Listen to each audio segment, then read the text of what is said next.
Ang kasabihang, ang kaalaman ay kapangyarihan, ay lalong mahalaga sa digmaan. Mas madali mong matatalo ang kaaway kapag mas marami kang alam tungkol sa kanila. Kung alam mo kung saan gumagalaw ang kanilang mga tropa at mga nakabaluting sasakyan, maaari kang gumawa ng mga kinakailangang hakbang para pigilan sila. Kung alam mo ang lokasyon ng kanilang pinakahahalagang target, pwede kang magplano ng pag-atake para sirain ang mga ito. Dati, ang ganitong kaalaman ay galing sa mga taga-manman at espiya. Ngayon, mula na ito sa kalawakan. Daan-daang milya sa ibabaw ng daigdig, minomonitor ng satellite ang galaw ng tropa. Natutukoy ang mga imbakan ng supply, binabantayan ang mga base ng himpapawid, at inilalantad ang mga lihim na posisyon malalim sa likod ng mga linya ng kalaban. Malaki ang inaasahan ng Ukraine sa mga sistemang ito laban sa Russia. Ngunit ang pinakamahalagang mata ng Kyiv sa kalangitan ay hindi inilunsad ng Allied Superpower o bilyonaryong tech company. Ito ay pinunduhan sa pamamagitan ng crowdfunding. Ang People's Satellite, binili at binayaran ng mga karaniwang Ukrainian, ay isa sa pinakamabisang asset na intelihensya sa mundo at bangungot sa makinarya ng digmaan ng Russia. Bago natin talakayin kung paano ito gumagana at ang mga natatanging benepisyo na dala nito, narito ang isang pagtingin sa kamanghamanghang pinagmulan ng kakaibang satellite system na ito. Nagsimula ang lahat noong 2022 sa mga unang yugto ng labanan. Nag-organisa ang Serhiy Prytula Charity Foundation ng fundraising para sa 3 Turkish Bayraktar drones at humingi ng donasyon sa publiko. Paraan ito para sa mga karaniwang taga-Ukraine na tumulong sa pagtatanggol ng bayan kahit walang armas, at marami ang sumagot sa panawagan. Sa katunayan, noong panahong yon, ginagawa ng malaking bahagi ng mamamayang Ukrainian ang lahat ng kanilang makakaya upang suportahan ang mga puwersa ng depensa ng bansa, maging sa pamamagitan ng donasyon o pagbibigay ng suporta sa iba pang paraan. Kahit mahal ang drone, masaya pa ring mag-donate ang mga tao ayon sa kanilang kaya. Para sa ilan, ilang dosenang hryvnia lang ang kaya nilang ibigay, habang ang iba naman ay nakapagbigay ng mas malalaking donasyon na umaabot sa daan-daan o kahit libo-libo. Lahat ng iyon ay mahalaga at mayambag, at hindi nagtagal, literal na milyon-milyong mga Ukrainyano ang nagsama-sama upang makalikom ng 600 milyong hryvnia, halos $50 milyong na kailangan para matustusan ang halaga ng mga drone. Natapos nila yon sa loob ng 3 araw. Halos milagroso ang gawain ito, kaya labis na humanga ang tagagawa ng drone mula Turkey sa dedikasyon ng mga Ukrainyano at ang desisyong ibigay ng libre ang mga drone. Kaya bigla na lang, ang pundasyon ay naiwan na may napakalaking halaga ng pera at isang mahalagang tanong: paano ito gagastusin sa pinakamahusay na paraan? Siyempre, maaari sanang ibalik na lang nilang pera sa milyon-milyong tao na nag-donate. Pero nagbigay ang mga taong yun ng donasyon dahil sa isang dahilan. Gusto nilang mapabuti ang tsansa ng kanilang bansa sa digmaan. Gusto nilang maging bahagi ng pagtatanggol at makapag-ambag ng anumang makakatulong para mapigilan ang pananakop ng kalaban. Matapos ang maraming diskusyon, may naisip ang pundasyon na kakaibang solusyon. Ginamit ang pondo para bumili ng satellites. Tatawagin itong People's Satellite bilang parangal sa maraming masisipag na Ukrainyano mula sa iba't ibang pinagmulan, edad at propesyon na nag-ambag dito. Ang tinutukoy na satellite ay isang Finnish Ice Synthetic Aperture SAR model. Ang pundasyon ay sabik sa benepisyong maibibigay nito sa sandatahang lakas ng Ukraine, na itinuturing ang pagbili nito bilang mahalagang tugon sa agarang kahilingan ng pamahalaan ng Ukraine para sa kritikal na datos ng pagmamasid sa daigdig. Malaki rin ang may tutulong nito sa ating sandatahang lakas. May ilan pa ring naguluhan sa desisyong ito. Sa umpisa, nag-ipon sila ng pondo para sa mga drone, mga kagamitang militar na kayang maghatid ng halos agarang resulta sa labanan. Sa halip, napunta ang lahat ng pondong iyon sa isang bagay na mukhang hindi agad magbibigay ng balik ng puhunan. Gayunpaman, kahit kinailangan ng Ukraine ng pasensya, napatunayan agad ng People's Satellite na mas matalinong bilhin kaysa anumang drone. Pagsapit ng Hunyo, 2024, wala pang 2 taon matapos, opisyal na maisa katuparan ng pagbili. Nakatulong na ang satellite sa Ukraine na makakuha ng mahigit 4,000 larawan ng mga target ng kalaban, kabilang ang 370 paliparan.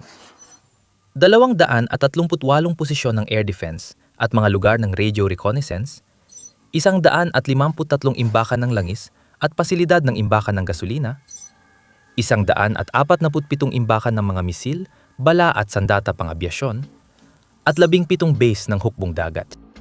Tulad ng binanggit noon ng pangunahing ahensya ng intelihensya ng Ukraine na GUR, humigit kumulang 38% ng lahat ng datos na nakolekta ng ICI ay direktang ginamit para maghanda at magsagawa ng mga pag-atake laban sa kalaban, na nagresulta sa bilyong halaga ng pagkalugi para sa Russia habang tumataas ang gastos ng kanilang agresyon. Hindi iyon isang pagmamalabis. Tumulong ang satellite na ito sa sandatahang lakas ng Ukraine sa pagpaplano at pagsagawa ng matagumpay na pag-atake, gaya ng sa Sevastopol Bay noong Setyembre 2023 kung saan tuluyang nawasak ang ilang barkong pandigma ng Russia tulad ng Minsk at submarino na Rostov-on-Don. Ang mga ari-arian na iyon ay nagkakahalaga ng daang milyon, kaya madaling makita kung paano nakatulong ang People's Satellite sa bilyong pagkalugi sa paglipas ng panahon. Mas lalo itong naging mahalaga habang lumalawak ang digmaan. Lalo na nang palakasin ng Ukraine ang pag-atake sa mga target ng Russia, gaya ng oil refinery at imbakan ng bala, para pahinain ang kakayahan ng kalaban. Sa katunayan, sa isang mas bagong ulat na inilabas noong Mayo 27, 2026 binanggit ng GUR na ang People's Satellite ay nakapagbigay ng halos 6,000 larawan.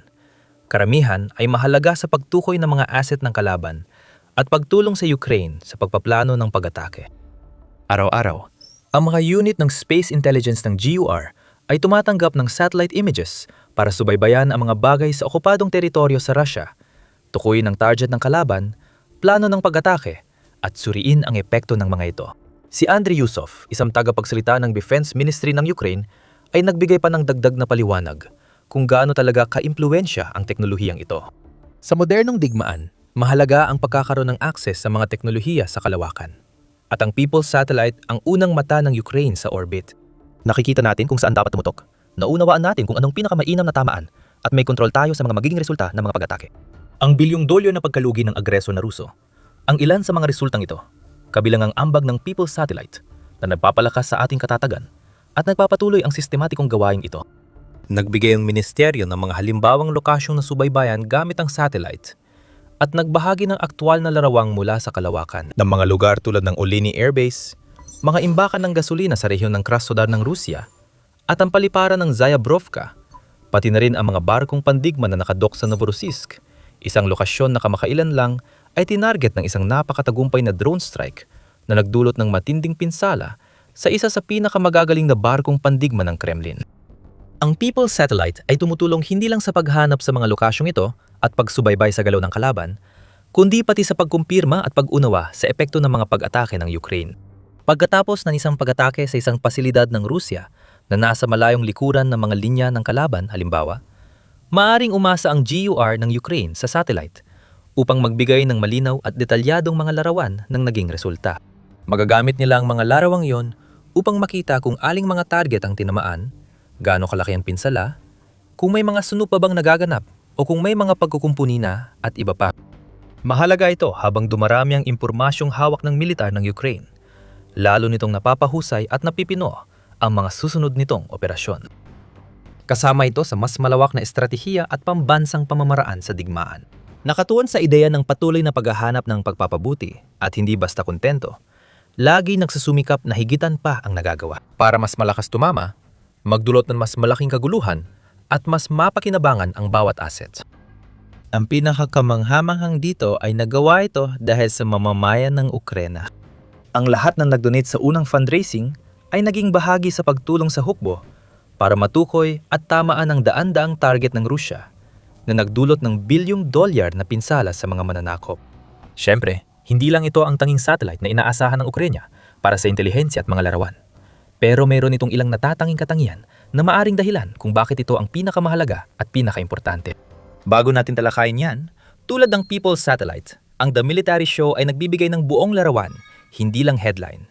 Mag-subscribe para laging una sa balita. Para malaman ang halaga ng satellite, mahalagang alamin kung paano ito gumagana. Hindi ito ordinaryong satellite, kundi isang SAR satellite.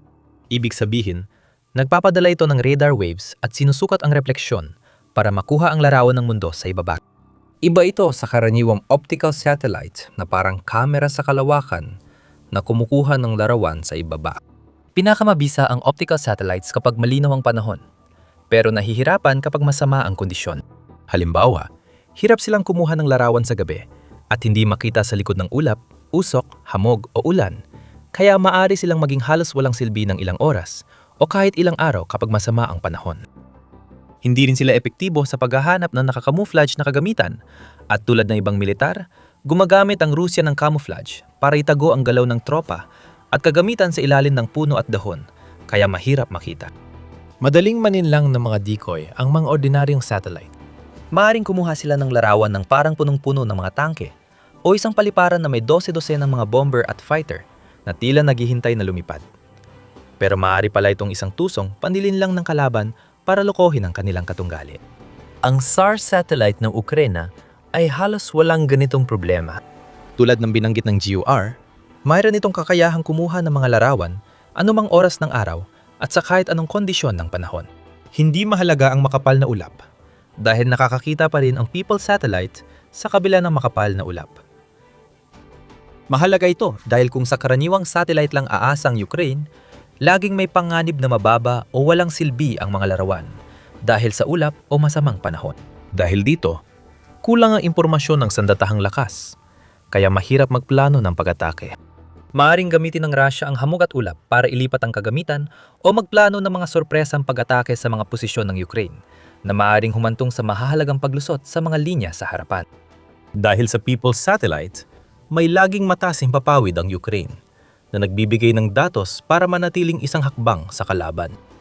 Dahil gumagamit ng radar ang satellite sa halip na kamera, mas mahusay itong nakakakita ng mga tropang nakakamuflage o tagong kagamitan at mas epektibo sa pagtukoy ng mga decoy at totoong kagamitang militar gamit ang mataas na kalidad ng larawan.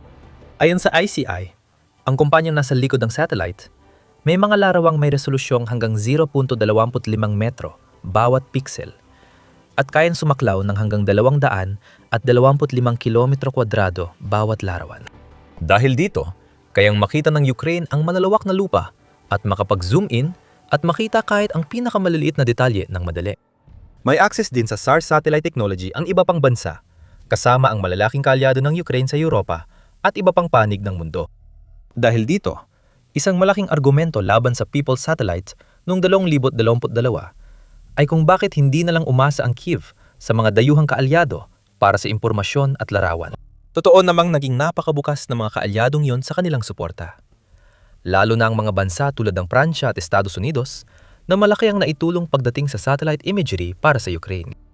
Gayunpaman, ang problema sa pag-asa sa iba para bigyan ka ng impormasyong kailangan mo ay hindi mo sila palaging maasahan na maging kasing bilis, kasing maagap, o eksaktong nakaayon sa mga partikular mong pangangailangan at hinihingi gaya ng gusto mo. Ganon din ang istorya sa ibang uri ng tulong militar. Oo, maraming bansang nagpadala ng mga missile, air defense system at mga main battle tanks sa Ukraine. Nasa mga bansang yon pa rin ang desisyon kung ano at kailan nila ipapadala. Nakakapaghain ng mga kahilingan ng Kyiv at nakakaapekto sa mga desisyon, pero hindi silang final na nagdedesisyon. At nakadepende pa rin sila sa politika ng ibang bansa. Kaya pagdating sa satellite imagery, minsan kailangan pang maghintay ng Ukraine ng medyo matagal bago makuha ang mga larawang kailangan nila. Pwede rin magtakda ng mahigpit na limitasyon ang mga kaalyado sa mga larawang ibibigay nila.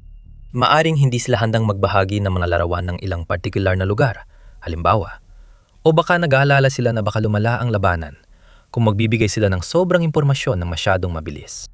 Sa People's Satellite, kakaiba ang kwento. Kwento kung saan si Ukraine ang pangunahing bida, hindi lang pangalawang tauhan. Bilang tanging operator ng satellite, sila ang may kontrol kung anong datos ang kukolektahin, kailan ito kukolektahin, at maging ang format ng mga larawang ibibigay. Dahil dito, mabilis at episyente na nakukuha ng mga puwersa ng Kyiv ang eksaktong datos na kailangan nila. Kinumpirman na rin ito ng Serhiy Pytula Charity Foundation. Dumadaan ang satellite sa Ukraine 2 beses kada araw ayon kay Rafael Morjevsky, tagapagtatag ng EC. Ginagamit ito ng Ukraine para subaybayan halos real-time ang galaw ng tropang Ruso at kumuha ng hanggang 24 na larawan bawat araw ng parehong target. At sa mga sitwasyon ng labanan, mas mahalaga yon kaysa sa inaakala mo dahil sa mundo ng digmaan, walang nananatiling pareho ng matagal. Ang Russia ay regular na naglilipat ng kanilang mga kagamitan tulad ng air defenses at missile batteries halimbawa. Lagi ring gumagalaw ang kanilang tropa, halos walang tigil sa paglalakbay sa mga teritoryong nasa linya ng labanan. Sa mga paliparan din, maaring ilipat o ilagay sa ibang lugar ang mga eroplano at kagamitan sa ibang paliparan at hangar. At sa dagat, Ang mga barko ay maaring lumipat mula sa isang pantalan papunta sa iba pa. Kung kailangan mong umasa sa mga larawan mula sa satellite na inaabot ng ilang araw bago dumating, maaring tinitingnan mo na ang mga larawan na hindi na tumutugma sa kasalukuyang sitwasyon. Halimbawa, pwede makakuha ng larawan ang satellite ng Pransya na mekanisadong brigada malapit sa harapan. Pero baka nakalipat na ito sa iba pagdating ng larawan sa Ukraine. Sa pamamagitan ng People's Satellite, mabilis makuha ng Ukraine ang mga larawan. Ayon sa Defense Ministry, ilang oras lang ang kailangan para makarating ito. Dahil sa bilis, mas madali ang paggawa ng desisyon gamit ang datos. Tangi ang GUR ng Ukraine lang ang nakakaalam kung gaano karaming desisyon ang natulungan ng satellite na ito, kung ilang pag-atake ang naging bahagi ito, kung ilang buhay ang nailigtas, at kung gaano kalaking pinsala ang natulungan nitong maipataw ng mga puwersa ng Kiev sa Russia. Pero hindi mahirap makita kung gaano ito kahalagang bahagi ng kabuuan. Sa digmaan, lalo na noong 2025 at 2026, nakita natin ng Ukraine na naglunsad ng maraming precision strike sa mga pasilidad at kagamitang militar ng Russia sa Donetsk, Luhansk at Crimea. Marami sa mga ataking ito ay matagumpay gamit ang drone at missile ng Ukraine na epektibong tumatama sa target. Sa frontline, nakita natin ang tagapagtanggol ng Ukraine na naglalagay ng bitag, nagtatanggol ng maliliit na pamayanan ng ilang buwang sunod-sunod at paulit-ulit na pinupuksa ang mga grupong pang-atake ng Russia. Hindi yon dahil sa swerte, kundi sa intelihensya. Nagagawa ng Ukraine na magsagawa ng ganitong uri ng mga pag-atake at mahusay na ipagtanggol ang kanilang teritoryo dahil palagi nilang sinisikap na laging isang hakbang sa unahan ng kanilang mga kalaban. Aktibong minomonitor kung saan nililipat ng Russia ang mahahalagang kagamitan at galaw ng tropa nila. Walang duda rito, malaki ang naging papel ng People's Satellite.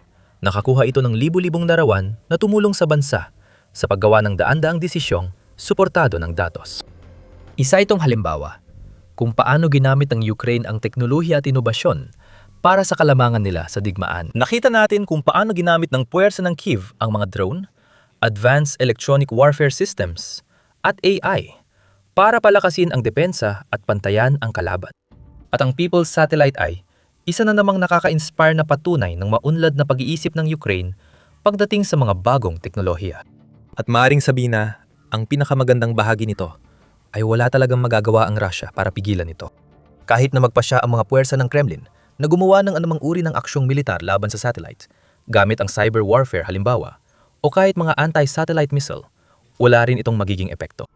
Dahil lubos na naka-insure ang People's Satellite, nangako ang ICI na kung may mangyari rito, bibigyan nilang Ukraine ng kaparehong satellite na ipapalit. Kaya, habang nagpapatuloy ang digmaang ito, magpapatuloy ang satellite na lumutang sa itaas. Hindi nakikita, ngunit hindi nakakalimutan. Ginagampanan ng tahimik, ngunit napakahalagang papel nito sa digmaan at iniiwan ng mga Ruso na walang mapagtaguan. Para sa isa pang kamanghamanghang halimbawa ng teknolohika na husay ng Ukraine, panoorin ang video na ito na tumatalakay kung paano natuklasan ng mga tagapagtanggol ng Kiev ang isang nakakagulat na paraan para mapawalang bisa ang mga misil ng Russia nang hindi kailangang magpaputok ng kahit isang bala. Panoorin ang video na ito para makita kung paano napalayan ng Ukraine ang malaking bahagi ng lupa ngayong 2026. Hindi lang pinipigilan ng pagsulong ng Russia, kundi binabaliktad pa ito at inuurong ang makinarya ng digmaan ng Kremlin. At para siguradong hindi ka mauhuli sa iba pang mga video na tulad nito, mag-subscribe ka na sa Military Show ngayon.